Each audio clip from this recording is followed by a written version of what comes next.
अच्छा जी, अली आपको स्क्रीन नज़र आ रही है? शेयर हो रही है आपके साथ?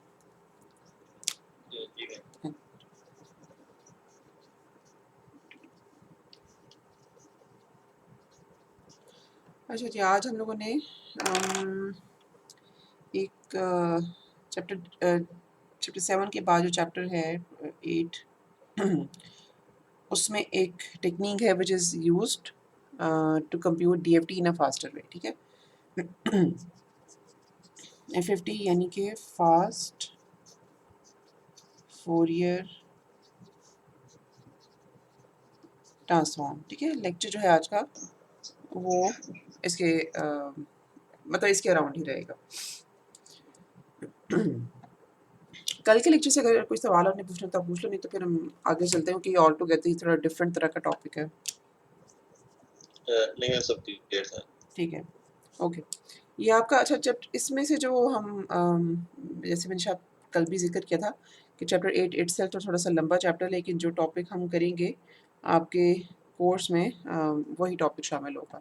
या आप ये समझ लो कि इसी को कहने का तरीका और है कि जो एल्गोरिदम हम आज पढ़ेंगे वही एल्गोरिदम आपके कोर्स में शामिल होगा, क्योंकि इस बुक में कुछ 4 से 5 एल्गोरिदम्स एक्सप्लेन हुए हुए हैं कि किनको इस्तेमाल करके हम डीएफटी को थोड़ा तेज़ तरीके से कंप्यूट कर सकते हैं, ठीक है। अच्छा जी, अली की आपको क्लियर है कि डीएफटी और एफएफटी में क्या डिफरेंस है? Yes ma'am. ठीक है। अच्छा, हमने करना यूँ है कि at the end of the learning of this algorithm हमारे पास होगा यूँ कि लेट्स सपोज कि हमारे पास अगर टाइम डोमेन सिग्नल की 2 वैल्यूज़ हैं, तो उनको हमने कुछ इस तरह से कंबाइन करना है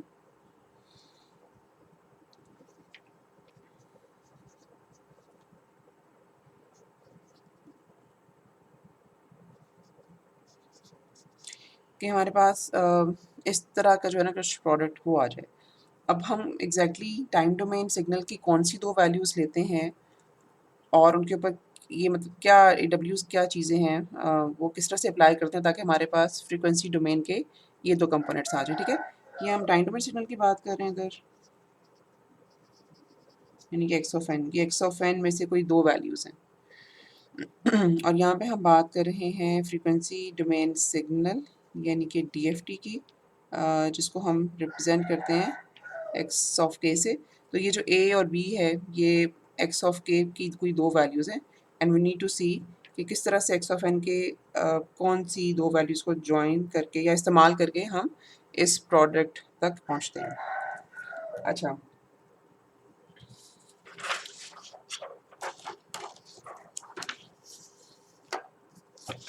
अब उससे पहले जो ज़्यादा इम्पोर्टेंट बात है वो ये है कि हमारे जो गिवन सिग्नल होगा एक्स ऑफ एन,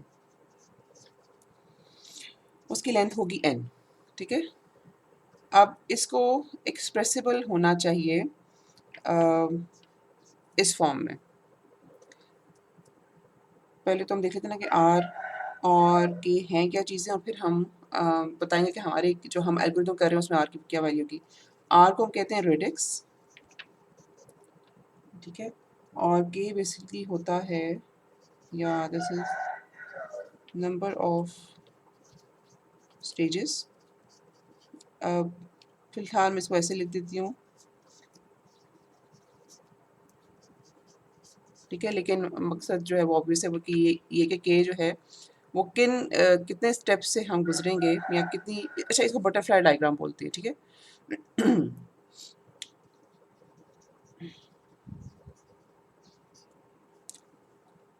कितने बटरफ्लाइज बनाएंगे सच दैट कि हम टाइम डोमेन सिग्नल से स्टार्ट करते हुए फ्रीक्वेंसी डोमेन सिग्नल तक पहुँचें, ठीक है। दैट इज़ के, और आर को हम कहते हैं रेडिक्स। अब चूँकि हम कर रहे हैं सबसे सिंपल वाला या सबसे ज़्यादा इस्तेमाल होने वाला एल्गोरिथम, तो उसमें N should be expressible in this form, यानी कि R should be equal to 2। तो हमारे एल्गोरिदम को जो हम नाम देंगे that would be radix two FFT algorithm, ठीक है। और अभी हम उसमें ये देखेंगे कि चूँकि कि हम अपने सिग्नल को बेसिकली दो हिस्सों में डिवाइड करते जाते हैं, ठीक है? सिग्नल को पकड़ते हैं, उसको 2 हिस्सों में डिवाइड करते हैं, फिर उसका एक हिस्सा पकड़ते हैं, उसको 2 हिस्सों में डिवाइड करते हैं एंड सो ऑन। ये तब तक चलता रहता है जब तक हम सिंगल कंपोनेंट तक नहीं पहुँच जाते। तो इस डिकम्पोज़िशन की वजह से इसी एल्गोरिथम को एक और भी हम नाम देते हैं, डेसिमेशन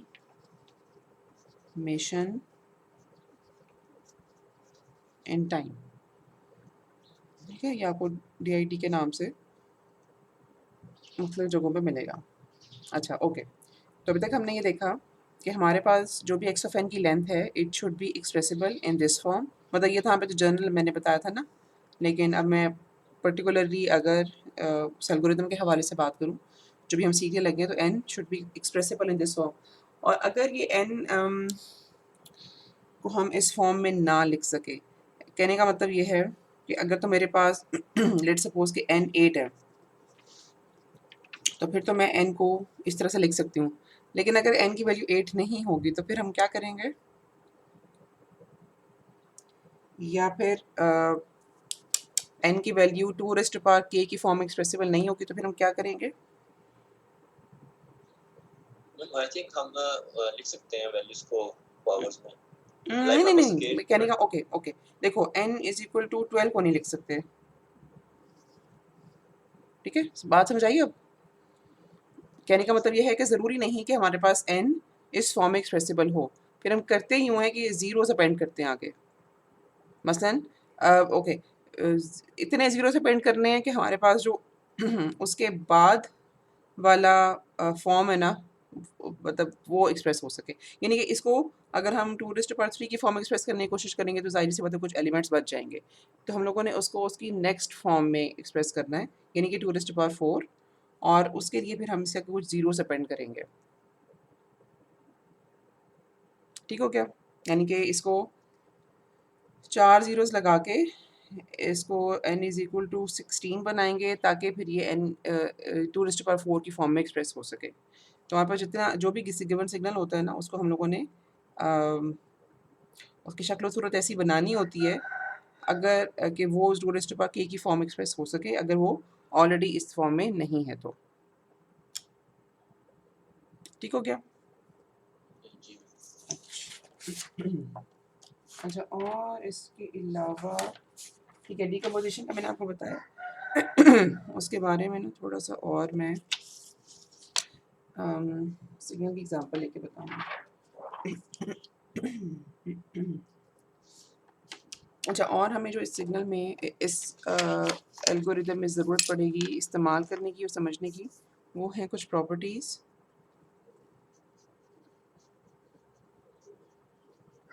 ऑफ ट्विडल फैक्टर। ट्विडल फैक्टर कुछ याद है लेकिन क्या होता है? किसको कहते हैं? किसका नाम रखा था हमने? मैम सर्कुलर कन्वोल्यूशन में जो हमारे पास फैक्टर आता है, यस। उसको हमने रिप्रेजेंट किया था मतलब सबस्क्रिप्ट n के साथ, w सबस्क्रिप्ट n, और बेसिकली ये इक्वल है e raise to power minus j to pi by n, ठीक है? और फिर अगर यहाँ पर कोई इसकी पावर आती है, लेट्स सपोज कि k, तो मतलब वो यहाँ पे इस तरह से लिखा जाएगा। तो इसको हम ट्विडल फैक्टर कहते हैं। अच्छा, तो कुछ प्रॉपर्टीज़ इसकी हैं जो कि हमें इस्तेमाल करनी पड़ेंगी, तो हमें पहले से पता होनी चाहिए। मसलन ये कि WN की पावर अगर k प्लस n होगी, तो इसको हम बगैर किसी मसले के इस तरह से लिख सकते हैं। ये चीज़ समझ आती है कि कैसे लिख सकते हैं? इसका ताल्लुक थोड़ा-सा हमारे उस कॉन्सेप्ट से भी है जो हम लोगों ने चैप्टर नंबर 1 में समझा था। लेकिन अगेन आगे जाने से पहले मतलब ये हमें क्लियर होना चाहिए कि ऐसा हम लिख सकते हैं कि नहीं, या इस तरह से।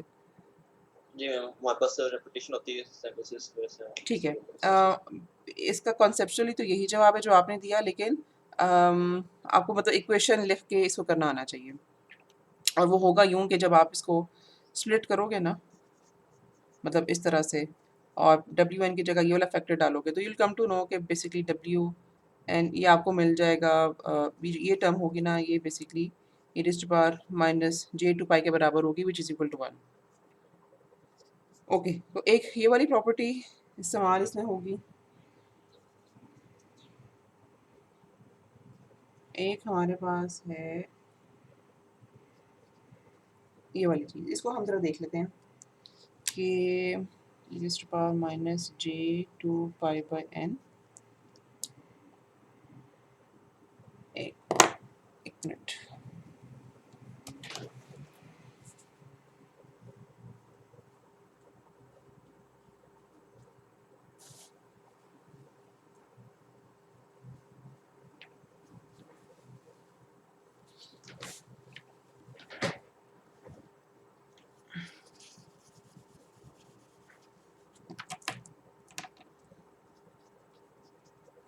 अच्छा आप भी मेरे साथ सॉल्व करो ताकि अगर कहीं भी मेरी कैलकुलेशन मिस्टेक हो जाए तो आप मुझे वहाँ पे हाईलाइट कर सको। अच्छा जी, इसको हमने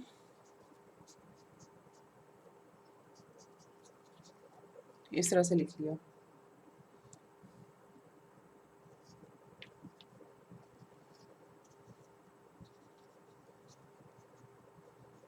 ये जो बाकी हमारे पास फैक्टर बचा है e⁻−j π, ये किसके बराबर होता है? अगर आपके पास कैलकुलेटर है तो भी आप इसे कैलकुलेटर के देख लो। मैम कैलकुलेटर तो नहीं है, मैं आपको एक दफ़ा सॉल्व करके बताता हूँ। ठीक है,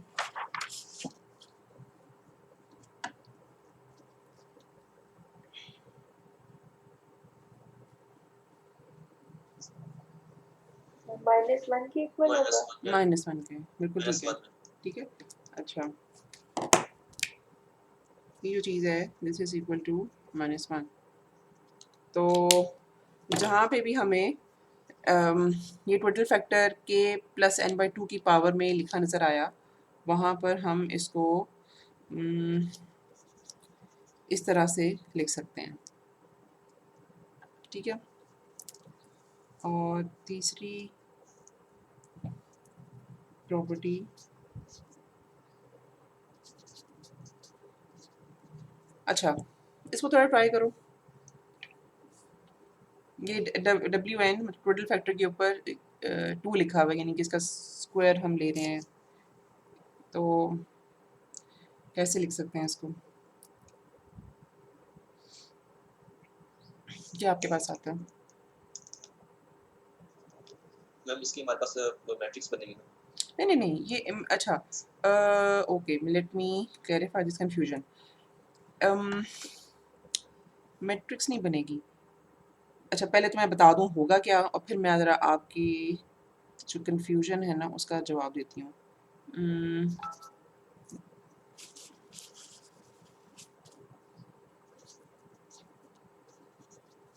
ये तो हो गया ना टोटल फैक्टर इटसेल्फ, ठीक है, और यहाँ पे हमारे पास आ गया 2, ठीक है, और इसको फिर हम लिख सकते हैं e⁻j2π/n/2, ठीक है। ये समझ आइए मैंने क्या किया है इस, जी मैम। ठीक है, या कैसे लिखा है, ओके। अब ज़रा अगर हम इस इक्वेशन को मतलब ये जो हम लोगों ने शुरू में लिखी थी कि जो टोटल फैक्टर है W विद सबस्क्रिप्ट n, उसको हम किसके बराबर लिखते हैं, ठीक है, यानी कि जो सिग्नल, जितने सिग्नल का हम DFT ले रहे होते हैं वो n यहाँ पे शो होता है। तो इस डेफिनेशन को अगर हम देखें तो we can write this term as W subscript n/2, ठीक है, यस मैम। समझ। अच्छा, अब आपने जो बात की थी कि मैट्रिक्स लेंगे,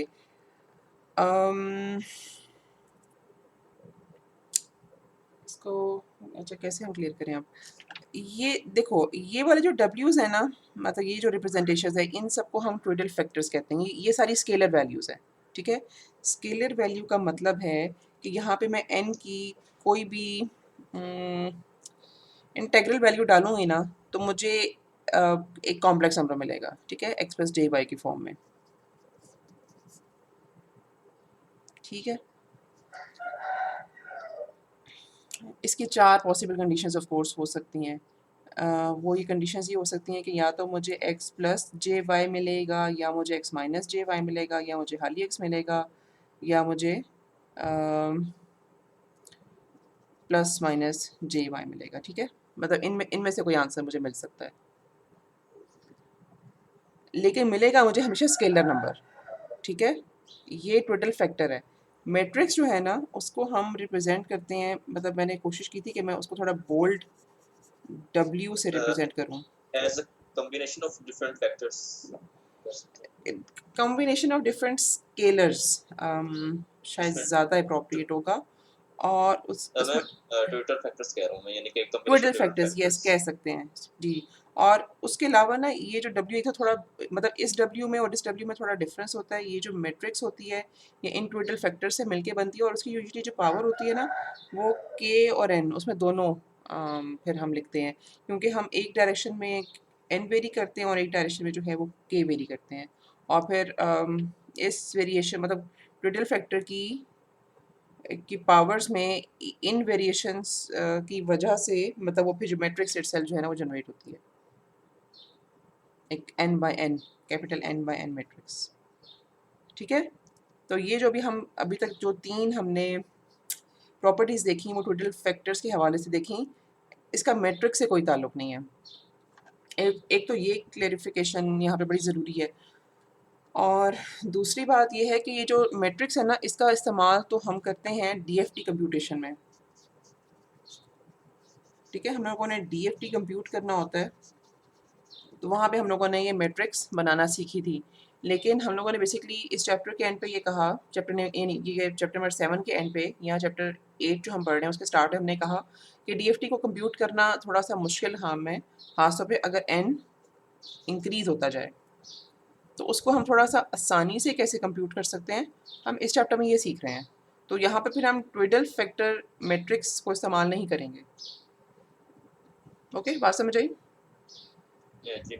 ठीक है, मतलब FFT में हम थोड़ा सा आसान तरीका सीख रहे हैं कि वहाँ पर हमें टोटल फैक्टर मैट्रिक्स ना बनानी पड़े, हम उसके अलावा किस तरह से मैथमेटिक्स को थोड़ा आसान कर सकते हैं, थोड़ा सिंप्लीफाइड इक्वेशंस डेवलप कर सकते हैं, ताकि DFT थोड़ा आसानी से और थोड़ा जल्दी से कंप्यूट हो जाए। तो वो जो आपने बात की थी ना कि टोटल फैक्टर मैट्रिक्स है, तो नहीं, ऐसा नहीं है। ठीक है, एक तो वो मैट्रिक्स जो है उसमें W की रिप्रेजेंटेशन थोड़ी मुख्तलिफ तरीके से होती है, और दूसरी बात ये उसकी पावर K और N दोनों होते हैं, और तीसरी बात ये कि उसको हम तभी इस्तेमाल करते हैं, इसका इस्तेमाल या ज़िक्र तब होता है जब हम DFT की बात कर रहे हों। ठीक हो गया? अच्छा, तो हम लोगों ने ये जो है ना 3 प्रॉपर्टीज़ वो देख ली टोटल फैक्टर्स के हवाले से, इन्हीं के जिनका इस्तेमाल हमें FFT में हम करेंगे। अच्छा, और उसके अलावा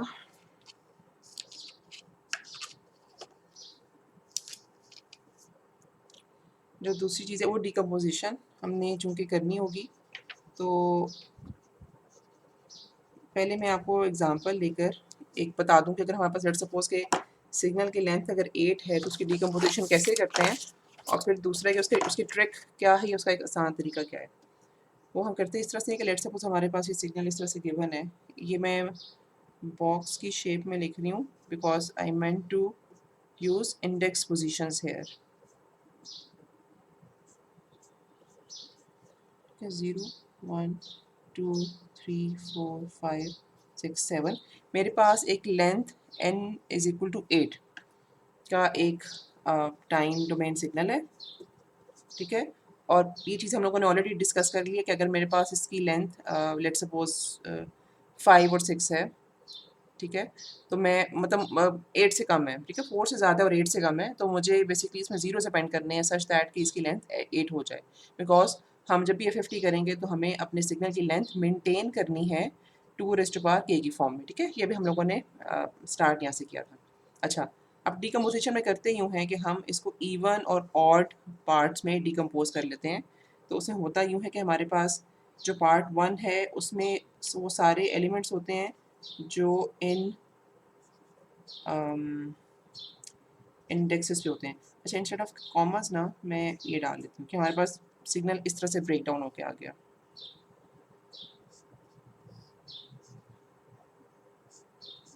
और यहाँ पे हमारे पास इसी तरह से आ जाएगा 1357। अच्छा, फिर अब चूंकि ये इसकी लेंथ मतलब इस तरह की है कि मज़ीद डिकम्पोजिशन हो सकती है। अच्छा, नई डिकम्पोजिशन में क्या होगा अगर हम इवन ऑड की बात करें तो?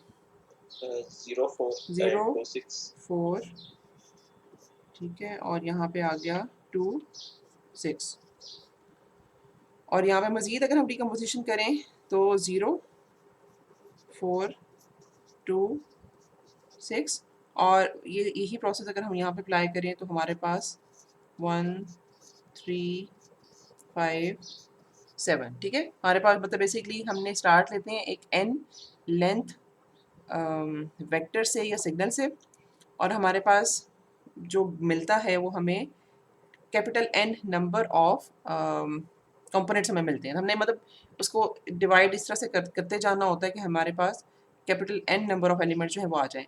अच्छा, अब ये तो थोड़ा सा तरीका मतलब अगर तो लेंथ इसकी 8 हो या 4 हो तब तो समझ आती है, लेकिन अगर हमारे पास ये तरीका हमें अप्लाई करना पड़े थोड़े से ज़्यादा वैल्यूज़ के, फॉर एग्जांपल 16 या 32 के ऊपर, तो तब इसकी डिकम्पोजिशन जो है ना वो इस तरह से करना थोड़ा सा मुश्किल हो जाता है। मतलब एग्जैक्टली हमें कैसे पता चलेगा कि हमारे पास अगर मतलब जो इंडेक्स पोजीशंस हैं जो कि मतलब स्टार्ट हो तो जाहिर सी बात है कि सिग्नल एक सीक्वेंस में लाई करता है, तो हम लोगों ने किस तरह से पहले ज़ीरो वाला उठाना है, उसके बाद फोर्थ इंडेक्स वाला उठाना है, फिर थर्ड सेकंड वाला उठाना है, फिर सिक्स वाला उठाना है, एंड सो ऑन। तो उसका आसान तरीका ये है कि हम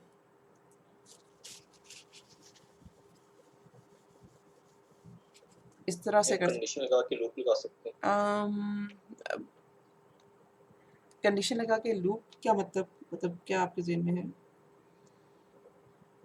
मैम इवन और ऑड इंडेक्सेस की हम कंडीशन अप्लाई करके इसमें अच्छा, ओके। इसको लूप चलाना है। प्रोग्रामिंग की हद तक तो यस, लेकिन अगर हम लोगों ने मैनुअली करना है तो फिर हमें फिर तो हमें खुद से देखना पड़ेगा ना, फिर तो लूप वाला काम हम नहीं कर सकेंगे। इसको हम बिट्स की पोजीशन में लिखते हैं, यहाँ पे थोड़ी डीएलडी आपकी आ जाती है 0 0।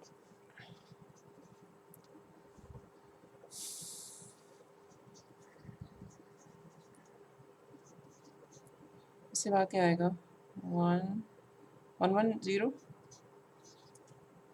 और फिर 1 1 1, ठीक है। तो ये हम लोगों ने बिट्स की फॉर्म में, इसमें कोई गलत तो नहीं है, एक्सप्रेस कर लिया।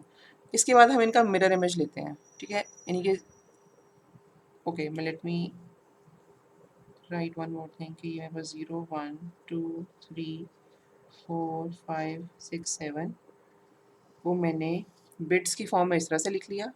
मिरर इमेज अगर मैं लूँ तो ये ऐसे ही रहेगा, 0 0 1 जो है ना इट विल ट्रांसफॉर्म इनटू 1 0 0, ठीक है।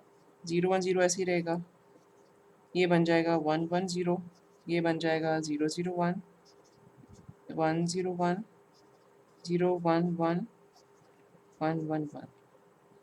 अब इनके कॉरस्पॉन्डिंग जो डेसिमल नंबर है वो लिखना है आपने, 0 4 2 6 1।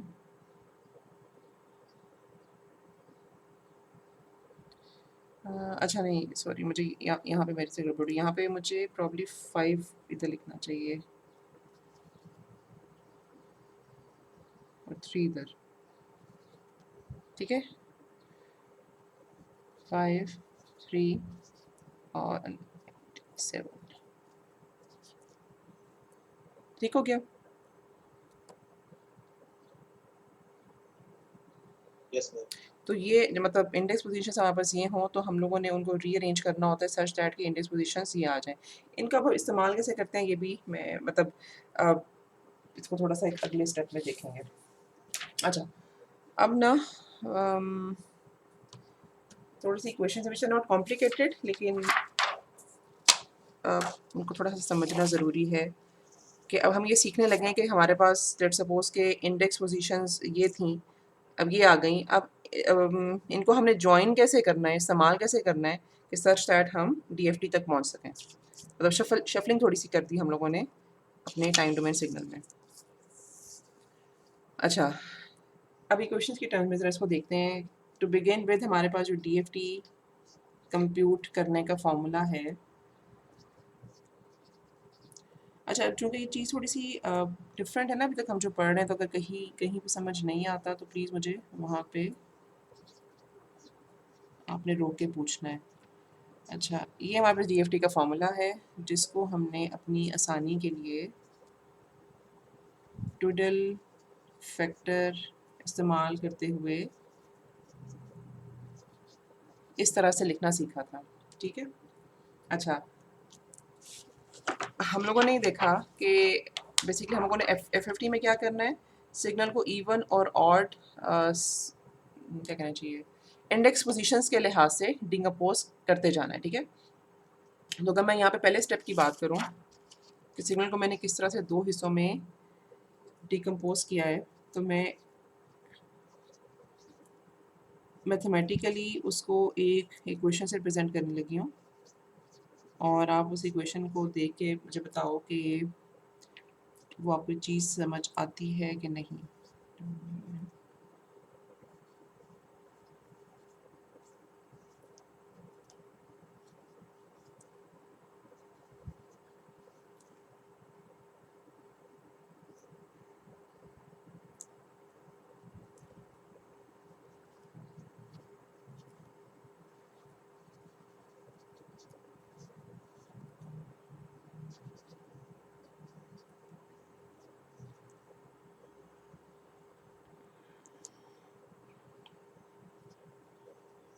2m+1 पता नहीं अभी नज़र भी आ रहा है आप लोगों को कि नहीं।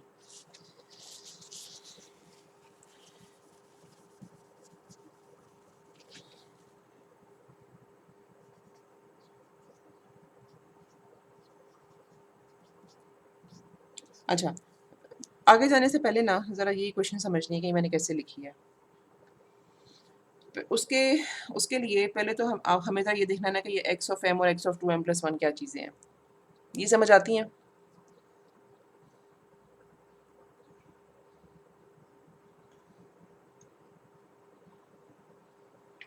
यस सुनो।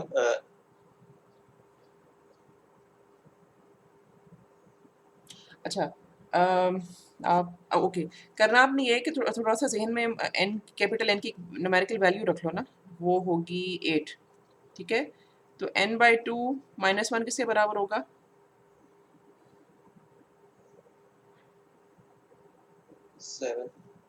3। इसका मतलब ये कि इस समेशन में हम जा रहे हैं m इज इक्वल टू 0 से लेकर 3 तक। ठीक हो गया? अब x ऑफ 2m हमें क्या देगा?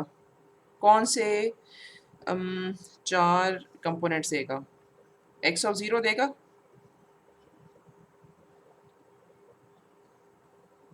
यस? 2 के बाद क्या देगा? x ऑफ 0 के बाद क्या देगा? 0 4 नहीं 4 नहीं, sorry x of 2 sorry x of 2 4 6। और अगर मैं इस तरफ आऊँ तो यहाँ पर मुझे कौन से 4 कंपोनेंट्स मिलेंगे? 1537। तो बेसिकली ये x ऑफ 2m और x ऑफ 2m+1 इन दोनों रिप्रेजेंटेशंस के थ्रू मैंने सिग्नल को इवन और ऑड पार्ट्स में डिवाइड कर दिया। अब मैं उनका अलग अलग डीएफटी कंप्यूट कर रही हूँ।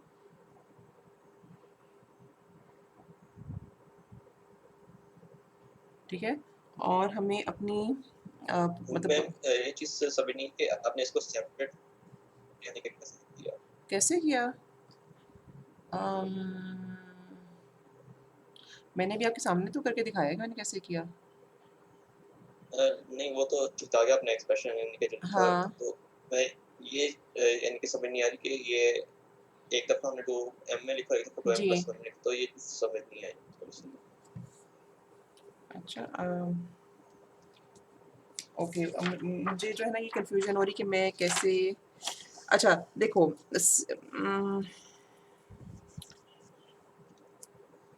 मैं इस तरह से लिखने की कोशिश करती हूँ, किसी भी हम गिवन सिग्नल को लिख सकते हैं x ऑफ 2 m। ठीक है? For m is equal to मतलब उसके जितने भी अच्छा, क्योंकि हो सके आपके अलावा भी किसी को कंफ्यूजन हो तो मैं इसलिए इसको ऐसे लिख रही हूँ। ठीक है?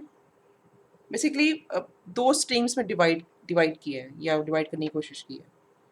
और टू बी वेरी स्पेसिफिक वो स्ट्रीम्स कैसे हैं कि ऑड सॉरी इवन कंपोनेंट्स और ऑड कंपोनेंट्स ऑफ या इवन और and odd values of index.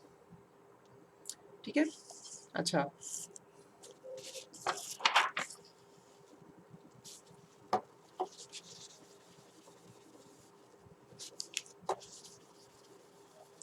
Okay तो हम लोगों ने किया यूं है कि डीएफटी को मतलब एक्सप्रेशन में स्प्लिट कर दिया और अब दोनों हिस्सों का अलग अलग डीएफटी कंप्यूट किया। अच्छा, यहाँ पे ना अब ये जो टोटल फैक्टर्स हैं इनके ऊपर हम कुछ प्रॉपर्टीज अप्लाई कर सकते हैं। मसलन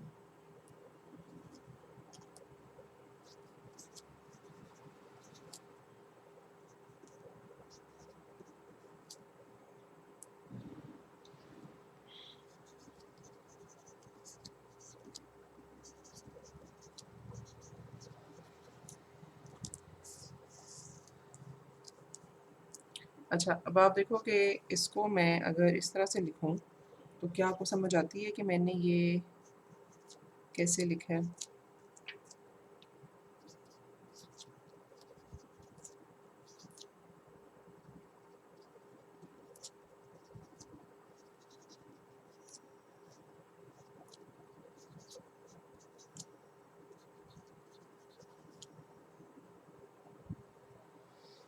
जो पहली पहली वाली समेशन टर्म थी ना उसको मैंने यहाँ पर वैसे ही कॉपी कर ली है। जो ये जो दूसरी समेशन टर्म थी ना उसको मैंने इस तरह से लिखा है। उसको मतलब इसको आपने ज़रा स्पेसिफिकली देखना है कि समझ आती है कि नहीं। जी मैम आ गया। अच्छा, बेसिकली किया क्या हम लोगों ने, स्प्लिट किया है। ठीक है, मैम जस्ट के इसकी को हाँ ना पावर को स्प्लिट स्प्लिट कर किया दिया है, ऐसे ही है। मल्टीप्लाई अच्छा, कर। अब जो हम लोगों ने तीन प्रॉपर्टीज पढ़ी थी जरा उनका इस्तेमाल करेंगे। एक तो अपनी आसानी के लिए हम इस सिग्नल का नाम रख देंगे F1m। ठीक है, और इसमें एक 2 की पावर आ रही है जिसकी वजह से हम यहाँ पे लिख सकते हैं n/2 k और m। और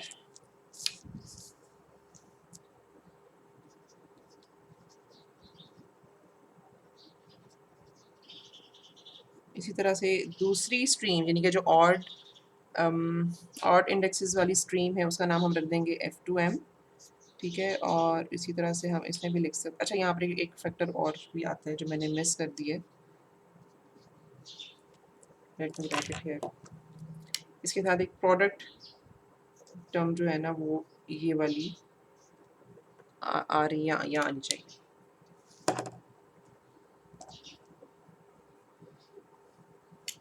ठीक है, और फाइनली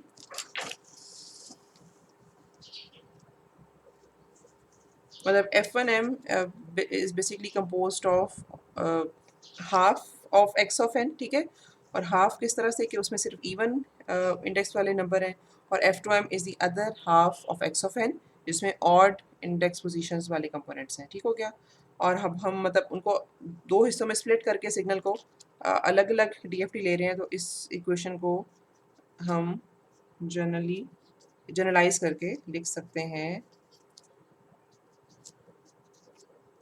इस तरह से। अच्छा, यहाँ तक भी क्लियर है? Yes ma'am. अच्छा, अब अगर मेरे पास अब मेरा आपसे सवाल ये है कि हम लोगों ने स्टार्ट यहाँ से लिया था कि जो मेरे पास x टाइम डोमेन सिग्नल है इसकी लेंथ है n। तो जाहिर सी बात है कि जो DFT मेरे पास कंप्यूट होके आएगा उसकी लेंथ भी हम लोगों ने n ही रखी थी, क्योंकि हम लोगों ने यहाँ पर मतलब जो इक्वेशन ली थी ना उसमें हम लोग स्मॉल अगर आप समेशन को देखो तो हम लोगों ने जो अपर लिमिट ली थी वहाँ से डिसाइड होता है कि DFT में हमारे पास कितने पॉइंट्स आएंगे। तो चूंकि हम अपर लिमिट में जा रहे हैं n-1 तक, इसका मतलब ये है कि जो DFT हमारे पास आएगा उसकी उसकी लेंथ होगी n। जब हम लोग सिग्नल को दो हिस्सों में डिवाइड कर दिया यानी कि F1m और F2m, तो इसमें F1m में कितने एलिमेंट्स हैं?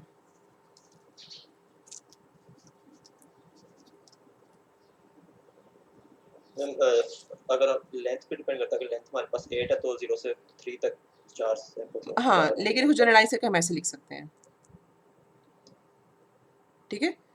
एक्स में अगर n एलिमेंट्स हैं तो हमारे पास F1 में और F2 में भी F1 और F2 दोनों में n/2 एलिमेंट्स होंगे,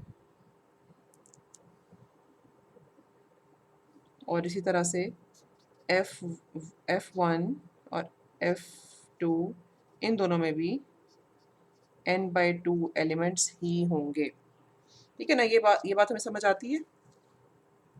जी मैम। अच्छा, ओके। अब बात ये है कि हमारे पास ये जो F1 के और F2 के हैं, ये तो मतलब आधे उनकी इनकी लेंथ तो आधी है as compared to length of X, लेकिन हमें इन दोनों को इस्तेमाल करके बेसिकली n लेंथ का सिग्नल चाहिए। इस बात का मतलब ये है कि x जो है वो तो being a frequency domain signal of a discrete time signal, तो ये तो एक पीरियोडिक सिग्नल होगा ना, विद लेंथ n। ये बात थोड़ी ज़हन में है ना कि ये जो पीरियड जो x है, मतलब DFT सिग्नल है, ये पीरियोडिक सिग्नल है, ये चीज़ थोड़ी सी याद है। Yes ma'am. जो हमारे पास फ्रीक्वेंसी डोमेन सिग्नल निकलता है डिस्क्रीट टाइम सिग्नल का, वो हमेशा पीरियोडिक वो होता है। ग्रेट जी, होता है। इसी तरह से जो F1 और F2 हैं, ये दोनों भी पीरियोडिक सिग्नल्स ही हैं, लेकिन थोड़ा सा फ़र्क ये है कि इनकी जो लेंथ है वो n/2 है। तो बेसिकली हम लोगों ने, अगर हम इसी क्वेश्चन में देखें, तो ये अब यहाँ पर जो k है बेसिकली वो तो वेरी होगा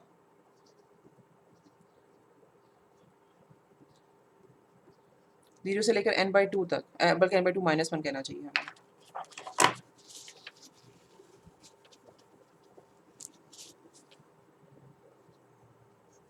ठीक है, क्योंकि F1 के और F2 के की जो सिग्नल्स हैं या इनके जो एक पीरियड की लेंथ है, वो तो n/2 तक है अब।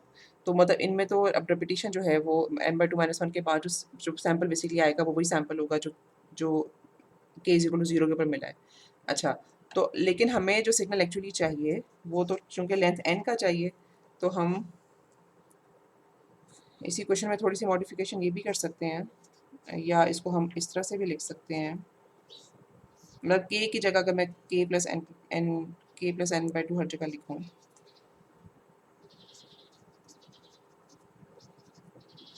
अली मुश्किल तो नहीं हो रही है अभी तक? नहीं मैम। Okay, good enough. अच्छा, यहाँ पे मुझे लिखना है k+n/2 और फिर मुझे यहाँ पे लिखना है k+n/2, ठीक है। अच्छा, मैंने इसी क्वेश्चन को देखकर ये क्वेश्चन लिखी है, ये समझ आती है। बेसिकली किया मैंने ये है कि जहाँ जहाँ पे k था वहाँ वहाँ पर k+n/2 लिखा है, और उसकी वजह मैंने ये बताई है कि चूंकि F1 के और F2 के ये they both are periodic signals with length n/2, ठीक है। तो हमारे पास चूंकि ये दोनों बेसिकली 0 से लेकर n/2 - 1 तक वेरी करेंगे, तो मुझे वहाँ से आगे जाने के लिए, बिकॉज मुझे जो सिग्नल x ऑफ k चाहिए ये तो 0 से लेकर n - 1 तक वेरी करना है ना इसने, तो मुझे इस इंडेक्स पोजीशन से आगे जाने के लिए ये वाली इक्वेशन जो है वो इस्तेमाल करनी पड़ेगी, ठीक है। और इसको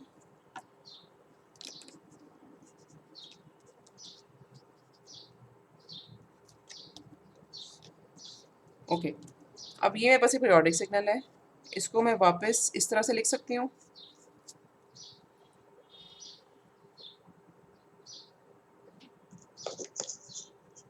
मैम इसमें हम वो नहीं करेंगे, लाइक हम जैसे n/2 ऐड किया है तो उस चीज़ को इसमें ऐड नहीं करेंगे। नहीं, हमने कर दिया ना, मतलब पीरियोडिक सिग्नल है ना, तो n/2 जब ऐड होगा तो हमारे पास वही वाली वैल्यू आएगी ना जो कि kth हाँ इंस्टेंट के ऊपर थी, ठीक है।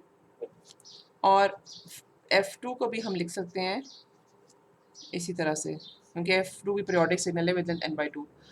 बाकी जो ये चीज़ रह गई, इसको नहीं, अच्छा ये प्लस यहाँ नहीं आएगा, ये प्लस यहाँ आएगा।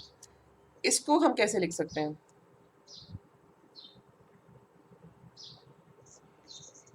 मैम इसको भी हम सिंगल यानी कि के की फॉर्म में लिखेंगे, क्योंकि यस, हमारे पास रिपीटिशन होगी। आप ज़रा वो 3 प्रॉपर्टीज़ देखो ना, ज़रा सफ़े पलट के, जो हम लोगों ने लिखी थी, वहाँ पर एग्जैक्टली एक इसी तरह की प्रॉपर्टी की थी। उसमें इस टर्म को किसके इक्विवेलेंट लिखा था?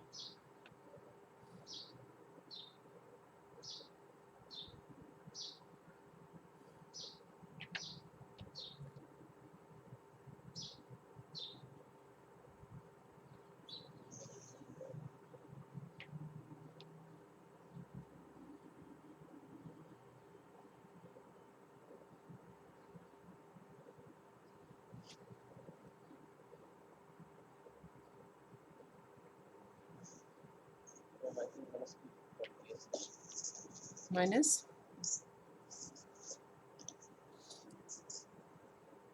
मैंने स्किप कर दिया, लेकिन हमने इसको माइनस ई की पावर आई थिंक जे नहीं, 2 बाई अब मतलब हम लोगों ने लास्ट जो रिजल्ट निकाला था ना, इसके बराबर लिखा था हमने। मतलब ये चीज़ है ना, इसको हम ऑलरेडी प्रूव कर चुके हैं कि इसको हम इसके बराबर लिख सकते हैं। अच्छा, ओके। अब टुवर्ड्स दिस एंड हमारे पास दो इक्वेशंस जो है ना वो आ चुकी हैं। थोड़ा सा यहाँ पे मुझे इसको थोड़ा इस मैस को क्लीन अप करने की ज़रूरत है, ताकि मैं आपको एग्जैक्टली दिखा सकूं कि कौन सी दो इक्वेशंस हमें मिली हैं टुवर्ड्स दिस एंड, और इन्होंने किस तरह से डीएफटी को सिंप्लीफाई किया है। ओके, एक मेरे पास ये इक्वेशन है, ठीक हो गया, जिसको हम आगे इस्तेमाल करेंगे। ये इक्वेशन मुझे मतलब 0 से लेकर n/2 - 1, ठीक है, वहाँ तक मुझे ये इक्वेशन लेके जाएगी, उन कोफिशिएंट्स तक। और उसके बाद जो दूसरी इक्वेशन मैंने डिराइव की वो ये वाली इक्वेशन है, जो कि मुझे जिसमें इसमें k की वैल्यू तो बेसिकली 0 से लेकर n/2 - 1 तक ही वेरी होगी, क्योंकि because of these two signals ये सिर्फ यहीं तक वेरी हो सकते हैं। लेकिन मुझे ये जो इक्वेशन है ना, ये फिर n/2 से लेकर n-1 तक के कंपोनेंट्स मुझे यहाँ से मिल जाएंगे। अच्छा अली, यहाँ तक समझ आया? जी मैम। अच्छा, ओके।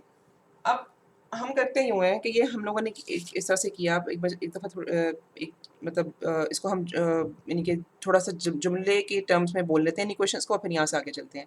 हमारे पास एक सिग्नल एक्स ऑफ एन था, जिससे हम लोग एक्स ऑफ के बनाना चाह रहे हैं, और एक्स ऑफ के बनाने के लिए हम लोगों ने किया यूँ है कि एक्स ऑफ एन को दो हिस्सों में स्प्लिट किया, ठीक है, f1m और f2m, मतलब इवन और ऑड कंपोनेंट्स में। उनके हमने अब अलग-अलग डीएफटीज लिए, और ये दो इक्वेशंस जो हैं ये हमारे पास आ गई। अच्छा, अब यहाँ से ऑनवर्ड्स हम ये करते हैं, जैसे कि हमारी ये स्लाइड भी हमें ये सजेस्ट करती है कि बेसिकली हम लोगों ने उनको मतलब स्प्लिट करते जाना होता है। यहाँ से ऑनवर्ड्स फिर हम लोगों ने करना यूँ होता है कि अब वो मैं इक्वेशन से लिखूँगी, वो मैं आपको थोड़ा सा कॉन्सेप्चुअली समझाने की कोशिश करूँगी कि F1 और F2 में भी चूँकि अभी ज़्यादा एलिमेंट्स हैं, ठीक है, अभी हमें पता तो नहीं है ना कि हम लोगों ने टू बिगिन विद कितने पॉइंट डीएफटी किसी सिग्नल का कंप्यूट करना होगा। तो F1 के और F2 के को अगेन हम स्प्लिट करते हैं सच दैट के F1 के भी हम दो हिस्से बना लेते हैं, F11 और F12, और इसी तरह से F2 के भी हम ये दो हिस्से बना लेते हैं, F21 F22, और फिर इन चारों कंपोनेंट्स के ऊपर यही प्रोसीजर अप्लाई करते हैं, एंड सो ऑन। ये बात समझ आती है? यस मैम, हम उनको फर्दर स्प्लिट करते जाएंगे। फर्दर स्प्लिट करते जाएंगे, ठीक है। अच्छा, ये स्प्लिटिंग हम कब तक करेंगे? जब तक हमारे पास सिर्फ दो एलिमेंट्स नहीं रह जाते, ठीक है। दो एलिमेंट्स का मतलब ये है कि हमारे पास ये जो हम लोगों ने मतलब इवन और ऑड पार्ट्स में डिवाइड करना है ना, स्लाइड वापस लेके आते हैं, ओके, यहाँ पे तो हमारे पास ये वो सिचुएशन है जहाँ तक हम लोगों ने स्प्लिटिंग करते जाने की, यानी कि हमारे पास सिर्फ दो एलिमेंट्स रह जाएं, और इन दो एलिमेंट्स को मिला के हम लोगों ने इनका डीएफटी कंप्यूट करना हो, मतलब इन दोनों को मिला के हमने एक्स ऑफ के की तरफ जाना हो, ठीक हो गया। हम लोगों ने सिग्नल को दो हिस्सों में डिवाइड किया, F1 और F2 उनके बनाए सिग्नल्स, और फिर हम लोगों ने इन F1 को भी और इस F2 को भी फर्दर स्प्लिट करेंगे, फिर इसके ऊपर ये वाली प्रोसीजर्स लगाएंगे जो कि यहाँ पे लिखे हुए हैं, मतलब इसकी मैं इसको भी यानी कि दो इक्वेशंस की टर्म्स में लिख सकती हूँ, इसको भी, इन चारों कंपोनेंट्स को इन दो इक्वेशन की टर्म्स में लिखा जा सकता है। फिर मज़ीद स्प्लिटिंग हो सकती है सच दैट के मैं bare minimum number of elements तक नहीं पहुँच जाती, विच इज़ 2। अच्छा, अब हमें देख के ही समझ आ रही है कि इक्वेशंस की टर्म्स में करना तो ये बहुत मुश्किल काम है। तो उसके लिए फिर दो चीज़ें हैं। पहले तो हमें ये ज़रा समझ आनी चाहिए कि स्प्लिटिंग हम किस हद तक करेंगे। वो जैसे मैंने आपको बताया कि जब तक हमारे पास सिर्फ दो एलिमेंट्स ही रह जाते, तो पहले तो हमें देखना पड़ेगा कि जब दो एलिमेंट्स रह जाएंगे उसके बाद सिचुएशन होगी क्या, और फिर वहाँ से ऑनवर्ड्स हमें थोड़ा सा कोई आसान स्ट्रेटजी अपनानी पड़ेगी इंस्टेड ऑफ दीज इक्वेशंस। ठीक है, ये बात क्लियर हो गई? जी मैम। मतलब यहाँ तक हमने कॉन्सेप्ट समझा है बेसिकली कि हम करते क्या हैं, हम सिग्नल को दो हिस्सों में डिवाइड करते जाते हैं, लेकिन चूंकि इस पॉइंट के बियॉन्ड इक्वेशंस की टर्म्स में लिखना मुश्किल है, तो एक तो हम लोगों ने यहाँ पे रुक के ज़रा ये सोचना है कि स्प्लिटिंग किस हद तक होती है, यानी कि आखिरी हमारे पास जो पॉसिबल बुक का लास्ट अवेलेबल रिजल्ट है वो क्या है, वो देखना है, और फिर उसकी बेसिस के ऊपर instead of going through equations हम क्या आसान तरीका कर सकते हैं। अच्छा, आज का लेक्चर मेरा ख्याल है कि थोड़ा सा लंबा हो गया, तो will call it equal to 2 lectures I guess. अभी आपके पास टाइम है, हम थोड़ा सा टाइम, मतलब मैं पढ़ा दूँ आगे या मैं यहाँ पे बंद कर दूँ, इट्स अप टू यू। मैंने एक्चुअली टाइम देखा नहीं बोलते हुए। मैम एक लेक्चर के लिहाज से तो खैर काफ़ी टाइम हो गया। नहीं नहीं, हाँ, तो उसको मैं एक तो नहीं काउंट करूँगी।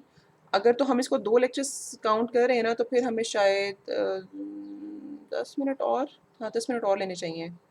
तो लेकिन इट डिपेंड्स कि आपके पास टाइम है कि नहीं आगे, मतलब कुछ कोई क्विज वगैरह तो नहीं प्लान मैम साइमा का, या एनीथिंग एनीथिंग लाइक दैट? नहीं मैम, 10 मिनट अच्छा, तो ले सकती। 10 मिनट ले सकती हूँ, थैंक यू।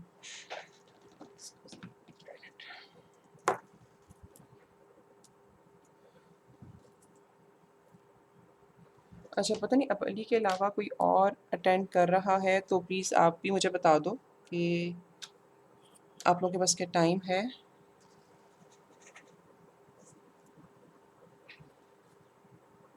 यस मैम, ये ले। अच्छा जी, ठीक है। अच्छा, ओके। अब हम ज़रा सिंपलेस्ट कंडीशन उसे कहें, या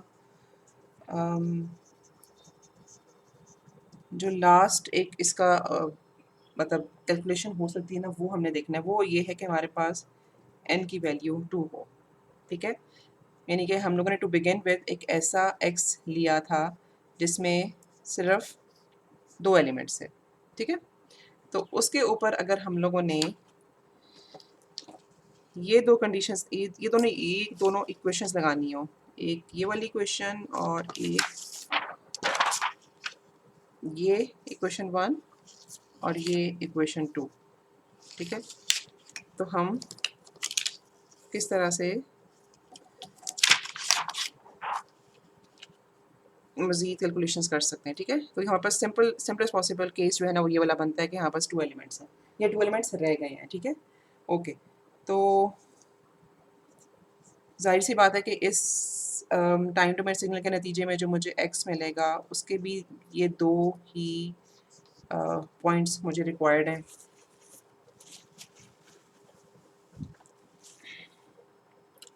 जो इक्वेशन 1 है उसको देखकर आप मुझे ज़रा लिखवा सकते हो कि x ऑफ 0 मेरे पास क्या बनेगा?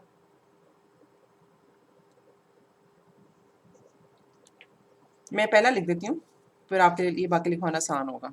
f1 ऑफ 0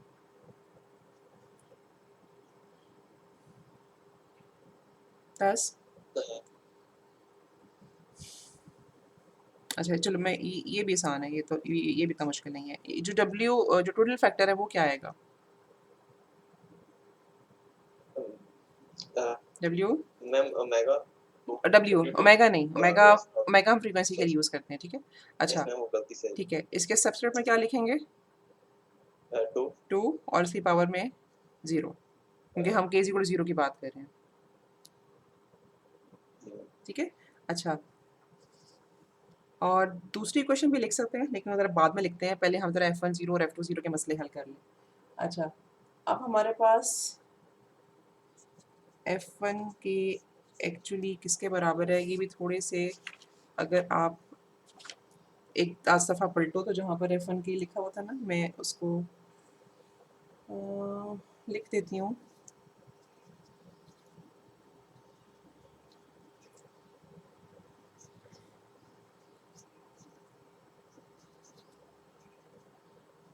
हम लोगों ने ऑलरेडी देखा है कि f1 के बेसिकली हमारा इस चीज़ के बराबर है, ठीक है। लेकिन गिवन दिस सिचुएशन कि हमारे पास n की मतलब n की वैल्यू 2 है, इसको हम लिख सकते हैं, इनकी समेशन की तो अब ज़रूरत ही नहीं रही ना, क्योंकि हाँ हमें सिर्फ एक ही एलिमेंट चाहिए। We can write here f1 0 और w1 रेज़ टू पावर 0। ये मैं लिख सकती हूँ इस तरह से। जी मैम, जस्ट वैल्यूज पुट किए, इंडेक्स पुट किए। इंडेक्स पुट किया क्योंकि n की वैल्यू 2 है ना मेरे पास, तो अगर मैं देखूँ तो ये दिस बिकम 0, तो ये समेशन फिर नहीं रही ना, मतलब मुझे फिर इस f1 की में बेसिकली एक ही एलिमेंट है,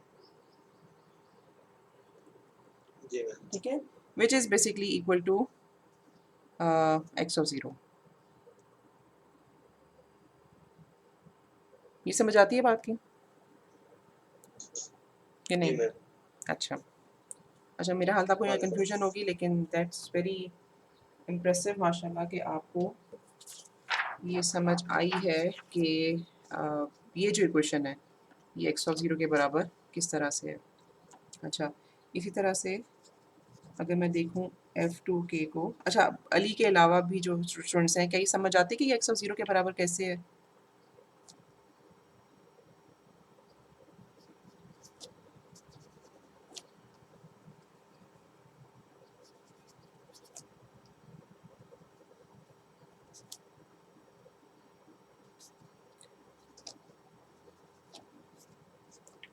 और यहाँ पे टोटल फैक्टर हमारा आ जाएगा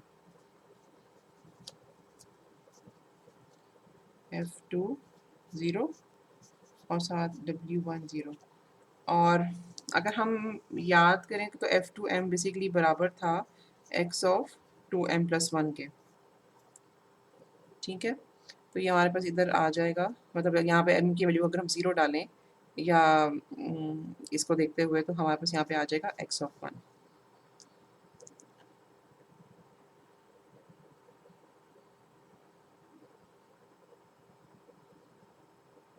ठीक है। जी मैम। अच्छा, ओके। अब जो इक्वेशन 1 है वो हम किस तरह से लिख सकते हैं, मतलब अच्छा ओके, इक्वेशन का हम ऑलरेडी बेसिकली इस तरह से लिख चुके हैं, तो हमें पता क्या चला कि ये जो हम लोगों ने कैलकुलेशंस की हैं, इसको हम जब प्लग इन करें तो ये हमारे पास बनती हैं x ऑफ 0 प्लस, इसको मैं मज़ीद सिंप्लीफाई अच्छा। करूँगी, लेकिन मैं थोड़ा सा इसको फ़िलहाल ऐसे लिख रही हूँ, ठीक है। ये मतलब ये चीज़ मुझे और आपको भी पता है कि ये चीज़ 1 हो जाएगी, लेकिन for now let's write it this way. अच्छा, और जिस वक़्त आप इस्तेमाल करोगे इक्वेशन 2 का, so you come to know कि इसको हम लिख सकते हैं x of 0 minus w2 0 x of 1। अब मैं इसको सिंप्लीफाई कर लेती हूँ। अच्छा एक्चुअली मैं करना चाह नहीं रही, मैं इसको भी करना नहीं चाह रही फॉर सम रीज़न, मैं आपको बताती हूँ इसकी रीज़न क्या है।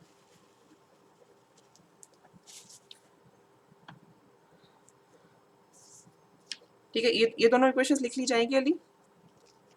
जी मैम।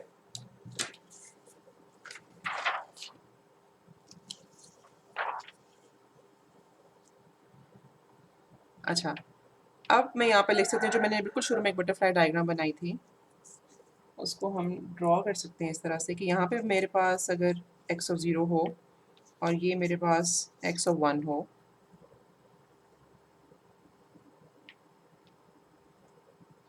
ठीक है। तो ये मुझे यहाँ पे मुझे x ऑफ 0 चाहिए, यहाँ पे मुझे x ऑफ 1 मिलना चाहिए सच दैट कि x ऑफ 1 को अगर मैं यहाँ पे किसी तरह से मल्टीप्लाई कर सकूँ इस फैक्टर के साथ, ठीक है, मतलब इस बात का सब समझ लो कि गेन ये हो, और फिर ये मतलब x1 को इससे मल्टीप्लाई करने के बाद इस सिग्नल को मैं पहुँचा सकूँ यहाँ पे, सच दैट कि यहाँ पे दोनों सिग्नल्स की एडिशन हो जाए। तो ये जो मैंने इक्वेशन यहाँ पे लिखी कि x of 0 is equal to x, मतलब capital X of 0 is equal to x of 0 plus W2 raised to power 0 into x of 1, तो क्या वो इस तरह से आपको लग रहा है कि हो रहा है? आप लोगों ने कंट्रोल सिस्टम में कुछ पढ़े सिग्नल फ्लो ग्राफ वगैरह? शुरू में पढ़े होंगे शायद। अगर थोड़े यस मैम, जी, थोड़ा सा अगर थोड़ा हिज़ेन में है तो इज़ इट मेकिंग सेंस कि ये जो मैंने ड्रॉ किया अभी तक, ये मतलब ये इक्वेशन और ये ड्राइंग किस तरह से इक्विवेलेंट है? जी मैम, बिल्कुल। एक सिग्नल को इनको सिंपली मल्टीप्लाई किया W की वैल्यू के साथ, उसको जी, ऐड कर बस दिया x0 के साथ। अच्छा, अब अगर हम x1 को देखें तो हो ये इसको रहा है, सब्ट्रैक्ट कर हाँ देंगे। जी, ऐड कर देंगे यस, लेकिन इसमें थोड़ी-सी ना ये माइनस साइन की भी सिचुएशन है। तो बेसिकली यहाँ पर एक इस पॉइंट से ऑनवर्ड्स -1 से मल्टीप्लाई करना पड़ेगा। x ऑफ 0 वुड ऐड, ठीक है, विद with this term, मतलब x of 1 is getting multiplied with wt0 and then this whole product यानी कि x1 into wt0 is getting multiplied with -1, और फिर यहाँ पे जो एडिशन हो रही है और फिर हमें x1 मिल रहा है। अच्छा, ओके, अब यहाँ पे जो है ना मतलब सॉर्ट ऑफ हम लोगों ने एल्गोरिदम डेवलप कर ली, या हम लोगों ने ये सीख लिया है कि अगर हमारे पास सिंपलेस्ट पॉसिबल जो सिचुएशन हो सकती है वो क्या हो सकती है, या हम जब ब्रेक डाउन करते जाएंगे ना तो हम लोगों ने इवेंचुअली पहुंचना कहाँ तक है।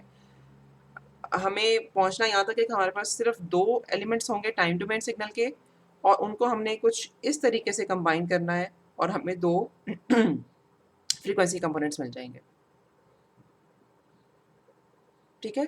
अच्छा, अब जब हमारे पास 2 से ज़्यादा एलिमेंट्स होंगे तो तब हम बेसिकली इसी डायग्राम को डेवलप या रिप्रोड्यूस करते जाएंगे और हम DFT तक पहुंच जाएंगे। तो अगर आपको ये चीज़ समझ आ गई ना तो फिर मैं अब n=4 पे जाऊंगी। मतलब n=4 जो है ना वो मैंने आपको सिर्फ ड्राइंग के थ्रू समझाना है, क्योंकि जैसे कि मैंने आपको बताया कि जो इक्वेशंस हमने लिखी हैं ना, उन इक्वेशंस के बियॉन्ड मैथमेटिक्स करना इज़ कॉम्प्लिकेटेड। तो हम करते यूँ हैं कि इस पॉइंट पे हम स्टॉप कर देते हैं, और अगर ये पॉइंट जो है ना, this equation this is drawn for n=2। अब n=4 के लिए हमने इक्वेशंस नहीं समझनी या सॉल्व नहीं करनी, हम लोगों ने इसी डायग्राम को बनाने की कोशिश करनी है।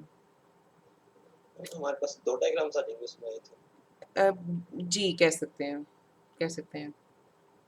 क्योंकि अलग-अलग हमारे पास उसमें 2 कॉम्बिनेशंस अलग-अलग हो रहे हाँ हैं। जी, यानी कि इनका DFT अलग होना है, फिर जो 2 सिग्नल्स हैं उनका DFT होना है, लेकिन उसमें थोड़ा-सा ट्विस्ट ये है कि वो हमें डायरेक्टली x ऑफ 0 या x ऑफ 1 नहीं मिलेगा, वहाँ पे हमें f1 और f2 मिल रहे होंगे। फिर हम लोगों ने f1 और f2 को जॉइन करके मतलब इन DFT वैल्यूज तक जाना है। तो उसमें एक कॉम्प्लिकेशन तो नहीं मैं कहूँगी, लेकिन एक इजाफी स्टेप इन्वॉल्व होगा। जैसे यहाँ पे तो हमारे पास 2 इक्वेशंस थी ना, इन दोनों इक्वेशन से हम लोगों ने ये वाली डायग्राम बना दी। लेकिन जब हम बात करेंगे कि अगर हमारे पास टाइम डोमेन कंपोनेंट्स थोड़े से ज़्यादा हैं, तो फिर उनमें इंटरमीडिएट स्टेप्स भी तो इन्वॉल्व होते जाना है, मतलब उनमें एफ्स भी तो आते जाएंगे। फिर हमने उन एफ्स को जोड़ते हुए कैपिटल एक्स या DFT सिग्नल बनाना है। लेकिन अगेन अगर आपको ये पहले मतलब थोड़ा सा इसको डाइजेस्ट कर लो, n=2 को, n=2 वाली डायग्राम को, और फिर मैं 4 पे जाती हूँ। ये आ गई मैम। अच्छा, चलिए, बेहतरीन बात है। अच्छा जी, अब हम ज़रा समझने की कोशिश करते हैं 4 को, ठीक है। पहले तो उसके लिए मुझे आपसे पूछना ये चाहिए कि मेरे पास अगर ये जो 4 कंपोनेंट्स हैं ना, 0 1 2 3, इनको मैंने स्प्लिट या अरेंज कैसे करना है? यानी कि मैम हमारे पास इसमें फाइनल इस तरह बनेगा 0 2 और 1 3 का बिल्कुल ठीक है। लेके डायग्राम बनेगा। हाँ, ये मतलब मैं फिर एक्स ऑफ, चलो मैं ऐसे लिखती हूँ ताकि ज़्यादा कन्फ्यूजन ना हो बाद में देखने वालों को। X of 0, x of 2, x of 1 और x of 3, मतलब ये मेरे पास इनकी अरेंजमेंट जो है वो इस तरह से आ गई ये यहाँ पर मैं बनाने लगी हूँ एक butterfly diagram for DFT computation such that कि मेरे पास 4 एलिमेंट्स हैं। अच्छा, इनका स्ट्रक्चर मैंने सीखा हुआ है। मेरे पास यहाँ पर आएगा -1, मेरे पास इस पॉइंट पे आएगा W2 rays to power 0।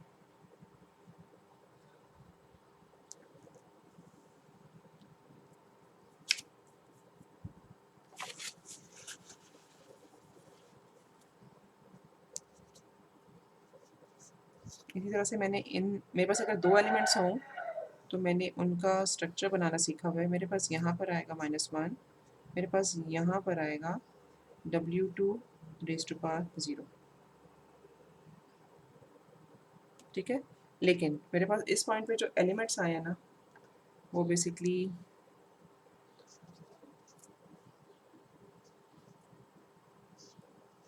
F1 के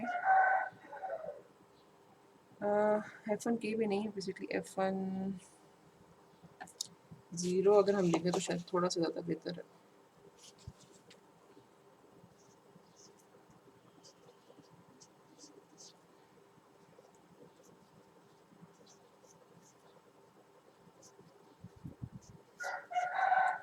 ठीक है, अच्छा अगर आपको याद हो हम लोगों ने शुरू में ही लिखा था कि n ऊपर मस्ट F2 of 0 नहीं आएगा लाइक F2 of 0 बल्कि ठीक नहीं, बल्कि ma'am I think indexes change नहीं होंगे। अच्छा चलो उसका मैं आपको देख के जवाब देती हूँ। हम लोगों ने शुरू में ये बात कही थी कि हाँ जो टाइम डोमेन सिग्नल है that should be expressible in this form. तो इसमें जो k था ना हमारे पास, यानी कि इसकी पावर, उसके लिए मैंने शायद आपको जिक्र किया था कि नंबर ऑफ स्टेजेस के लिए है। तो अगर हम बात करें n इज इक्वल टू 4 की, तो n is equal to 4 is equal to 2 raise to power 2, तो k की वैल्यू 2 हो गई। ठीक हो गया, और इसका हम 2 स्टेजेस की बात करें तो दिस इज स्टेज 1 और यहाँ से आगे हम जाएंगे स्टेज 2 के ऊपर। अच्छा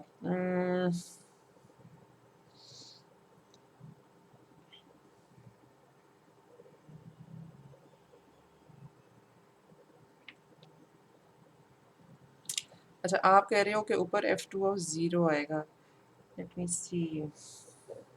लाइक में अगर हमारे पास एक है तो हम उसको F1 और F2 फॉर्म में लिखते हैं ना, लाइक F1 प्लस हाँ मुझे आपकी बात समझ आ गई है, मतलब आप जो कह रहे हो वो समझ आ गया है।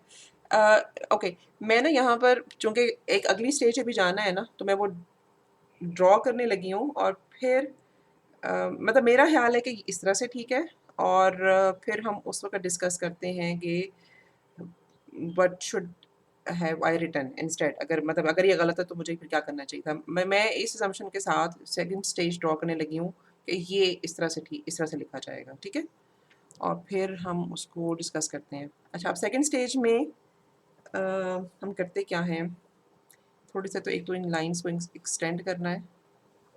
ठीक है, अब ये जो आउटपुट मतलब इसकी जो यहाँ का जो सिग्नल है ना वो बेसिकली इस पॉइंट पे जाता है। ठीक है, और इसी तरह से ये जो सिग्नल है ना ये इस पॉइंट पे जाएगा, और इस पॉइंट का सिग्नल यहाँ जाएगा, और ये जो सिग्नल है ना ये हमारे पास यहाँ आएगा। मींस में हम वापस अरेंज कर रहे हैं तो सॉर्ट ऑफ यस कह सकते हैं। अब हम हमेशा नीचे वाले सिग्नल्स के साथ -1 का गेन इंट्रोड्यूस करते हैं। ठीक है, और यहाँ पर अब हम जो गेन मतलब टोटल फैक्टर जो इंट्रोड्यूस करेंगे ना इस जगह पे, that would be W4 raise to power 0 और W4 रेज़ टू पावर 1। अच्छा, अब ये आया कैसे है W4 0 -1 तो शायद आप अंडरस्टैंड कर सको इजीली। W4 0 और W4 1 अब ये उन इक्वेशंस के थ्रू आया है जो हम लोगों ने सॉल्व नहीं की, क्योंकि हमारा मैथ्स आगे से कॉम्प्लेक्स हो रहा था। लेकिन उन इक्वेशंस को अगर हम सॉल्व करें तो हमें स्ट्रक्चर ये वाला मिलता है। अच्छा, एक तो ना मैं यहाँ पर पहले तो लिख दूँ कि ये हमें इधर मिला क्या है, और फिर थोड़ा सा और आगे चलते हैं।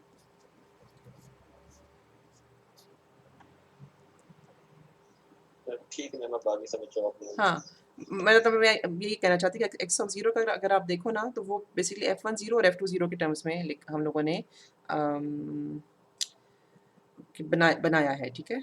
अच्छा, और इसी तरह से अगर हम X1 को देखें, ओके, तो ये F1 ऑफ 1 और F2 ऑफ 1 मिलके बना है, ठीक है। तो वो आपकी होपफुली जो कन्फ्यूजन है ना, वो क्लियर हो गई होगी। अच्छा, मेरे पास ना आगे से टाइम थोड़ा सा कम शायद है हमारे पास। एक चीज़ जो हमें यहाँ पे लिखनी आनी चाहिए, मैं एक्स पहले मैं ना मतलब इनकी क्वेश्चंस लिखने की कोशिश करती हूँ, और फिर मैं इसके लिखूंगी। मैं सारे नहीं लिखूंगी क्योंकि हमारे पास टाइम थोड़ा सा कम है, लेकिन what I would like to do here कि आपको एक तो ये जो सारे एफ कंपोनेंट्स हैं इनकी क्वेश्चंस लिखनी आनी चाहिए, और एक्स ऑफ ज़ीरो की क्वेश्चंस लिखनी आनी चाहिए। अच्छा, F1 ज़ीरो को ज़रा आप देखो और थोड़ा सा मुझे लिखवाओ कि आपका क्या हाल है कि F1 ज़ीरो की क्वेश्चन कैसे हम लिख सकते हैं। देखना आपने इस डायग्राम को है, जी मैम। इस पॉइंट पे मैम हाँ 2 सिग्नल्स मिल रहे हैं। मैम इसमें हमारे पास होगा एक्स ऑफ 0 बिल्कुल ठीक है, plus plus W2 0 W2 zero into x of 2, ठीक है। अच्छा, अब ये जो है ना F1 ज़ीरो, इसी क्वेश्चन मैंने ये लिखी, अब आपको इन चारों की लिखनी आनी चाहिए। अगर मुझे इंशाल्लाह याद रहा ना, तो मैं कोशिश करूँगी कि मैं इन चारों क्वेश्चंस को लिख के किसी पेज के ऊपर अपलोड भी कर दूँ, ताकि आप लोग वेरीफाई कर सको। अच्छा, एक्स ऑफ ज़ीरो की अब मैं लिखने लगी हूँ, या मैं एक्स ऑफ ज़ीरो की लिखना चाहूँगी, ताकि फिर आपको ये भी पता चल जाए कि वो कैसे लिखते हैं। अब मुझे मतलब इस पॉइंट के ऊपर देखना है कि कौन से 2 सिग्नल जो है ना वो जॉइन हो रहे हैं। तो एक तो हो गया F1 ज़ीरो, और दूसरा यहाँ पे है F2 ज़ीरो मल्टीप्लाइड बाय, अच्छा ये मुझे पहले लिखना चाहिए था, जस्ट फॉर द मतलब हम लोगों ने जो सिमेट्री फॉलो कर रहे हैं उसके लिहाज से W4 zero multiplied by F2 zero. और इसको अगर मैं लिखना चाहूँ मतलब हाँ सब्स्टिट्यूशन कह सकते हैं हम। अच्छा, बेहतर लफ्ज़ है। तो ये तो मेरे पास आ गया F1 ज़ीरो, ठीक है। और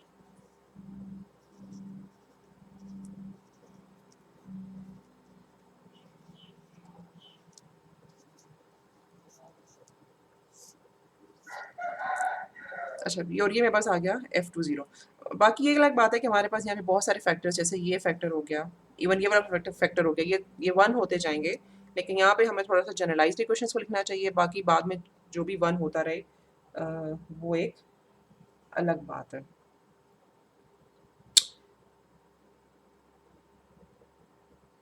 ठीक है।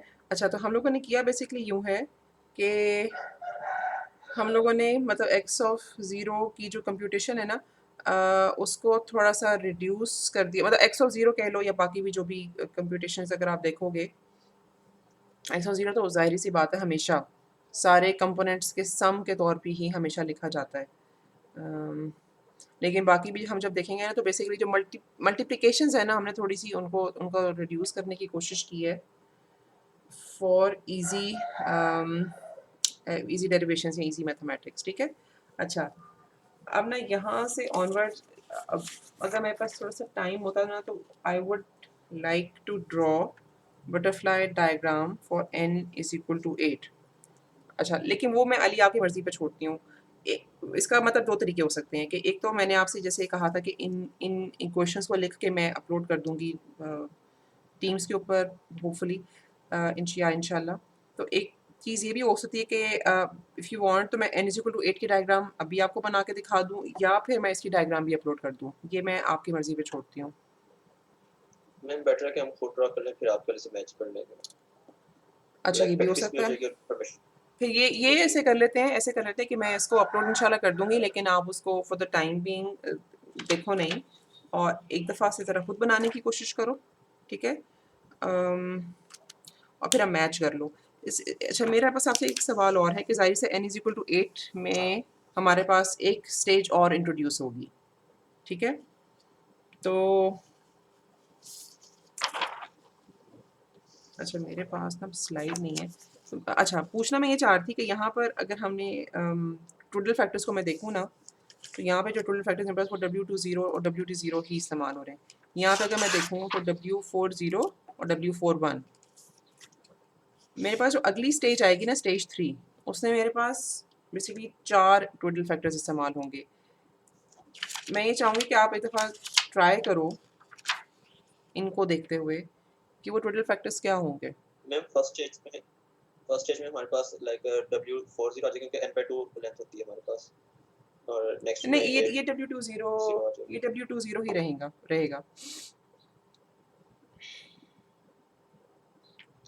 ठीक है?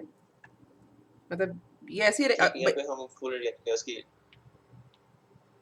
ओके, आपको पता ना कि अब मेरे पास चूंकि 8 कंपोनेंट्स होंगे तो इस डायग्राम को मुझे नीचे भी एक दफ़ा बनाना है और फिर यहाँ पे जो 8 वैल्यूज आएंगी उनको ज्वाइन करना है एक दफ़ा और, ठीक हो गया?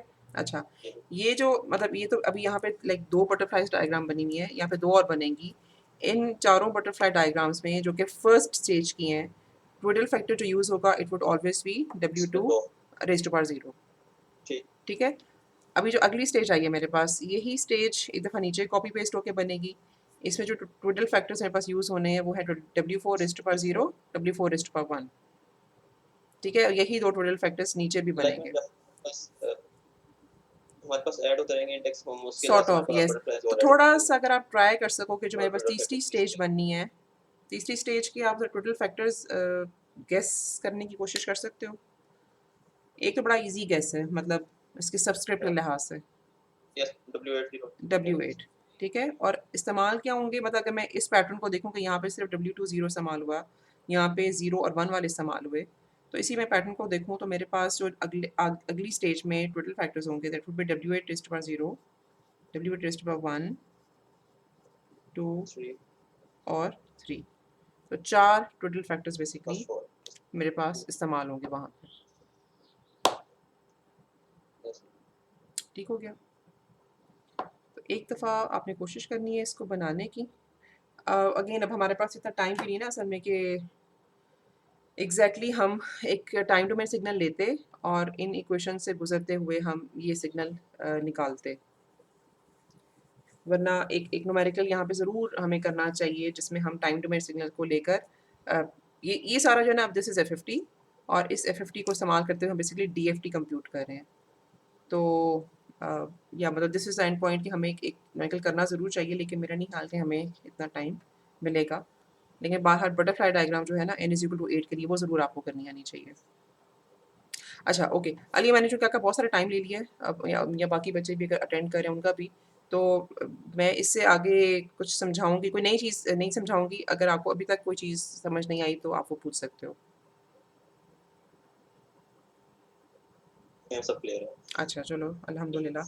एक दफ़ा इसको देखना ज़रूर, इसकी थोड़ी मैथ्स डेफिनेटली कॉम्प्लिकेटेड है, लेकिन मैथ्स हमने उतना ही करना है जितना किया था। बाकी डायग्राम डेवलपमेंट जो है ना वो थोड़ी ज़रूरी है, और उस डायग्राम को देखते हुए इक्वेशंस लिखना। अच्छा, वो स्लाइड अब मेरे पास मुझे नज़र नहीं आ रही, लेकिन हम लोगों ने जो इससे पिछली स्लाइड थी ना उसमें मतलब डायग्राम को देखते हुए ये जो इंटरमीडिएट स्टेज थी उसकी इक्वेशंस लिखना सीखी थी, तो वो ज़रूर करना आना चाहिए, ठीक हो गया?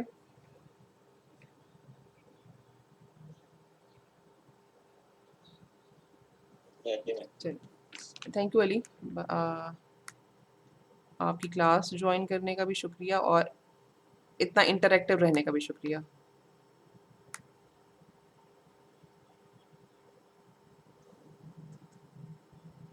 जी, अल्लाह हाफिज़। मैं इसकी रिकॉर्डिंग यहाँ पे स्टॉप करती हूँ।